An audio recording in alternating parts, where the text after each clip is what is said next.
Alors, je vais aujourd'hui essayer de retracer un peu une sorte de chronologie de mon rapport à l'inaction, en racontant un peu plusieurs épisodes de cette chronologie et en essayant de contextualiser comment chacun des épisodes m'a fait progresser et comprendre des choses différentes sur cette notion d'inaction. Donc, je vais d'abord donner un petit peu de contexte à ce travail. Ensuite, je vous parlerai de la relation entre inaction et processus créatif. Je vous parlerai ensuite de ma découverte de la phénoménologie. J'aborderai ensuite la question du lien entre inaction et pédagogie.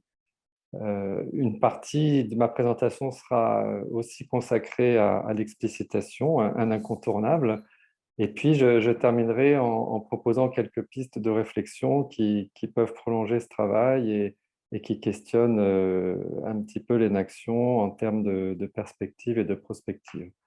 Alors, l'avantage d'être l'un des derniers conférenciers, c'est que beaucoup de choses ont été déjà dites et donc je vais pouvoir m'appuyer sur ces choses-là.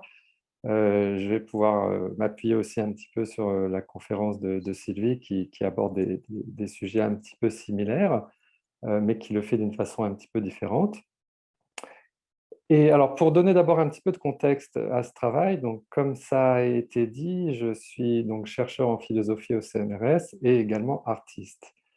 Et ça, j'ai un parcours de recherche qui est très interdisciplinaire puisque j'ai démarré dans les maths et notamment dans les probabilités et dans les statistiques, que j'ai travaillé sur les technologies vocales. J'ai ensuite travaillé sur les langues et le lien entre cognition et langage. Et puis à un moment, j'ai fait une sorte de virage pour aller vraiment vers l'art, qui était vraiment ma passion et dont je voulais faire également mon objet de recherche. Et petit à petit, les deux activités de pratique artistique et de recherche se sont rapprochées l'une de l'autre. J'ai fait en sorte qu'elles se rapprochent le plus possible, et au point où mon objet de recherche est devenu le processus créatif lui-même. Donc ça fait maintenant pas loin d'une douzaine d'années que je fais de la recherche sur le processus créatif. Et donc j'aborde ce processus créatif de plusieurs angles. Et quand je dis processus créatif, c'est le processus créatif d'un artiste, mais c'est aussi le processus créatif d'un chercheur. Et puis c'est en fait le processus créatif de toute personne qui est impliquée dans un processus créatif, quel qu'il soit, c'est-à-dire un processus où l'objectif est de générer quelque chose de créatif. Voilà, je reste vague un petit peu pour l'instant, mais j'y reviendrai ensuite. Euh, Puisque je suis aussi artiste, la question de la pratique, pour moi, est centrale. On en a parlé beaucoup de cette pratique sous différentes formes pendant ce colloque.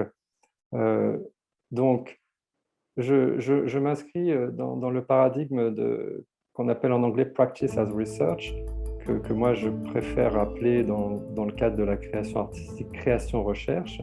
C'est-à-dire que ma pratique est vraiment toujours, presque toujours au centre de ma recherche. Mais une partie de mon travail de chercheur consiste à questionner justement ce passage de pratique à connaissance scientifique. Donc comment on passe de l'un à l'autre, comment la pratique peut générer cette connaissance et comment cette connaissance peut à son tour être réflexive sur la pratique. Mais quand je dis pratique, ça peut être une pratique philosophique, ça peut être une pratique phénoménologique, ça peut être une pratique de recherche, etc., etc. Alors, j'en viens maintenant à ma découverte de l'inaction et au lien entre inaction et création artistique.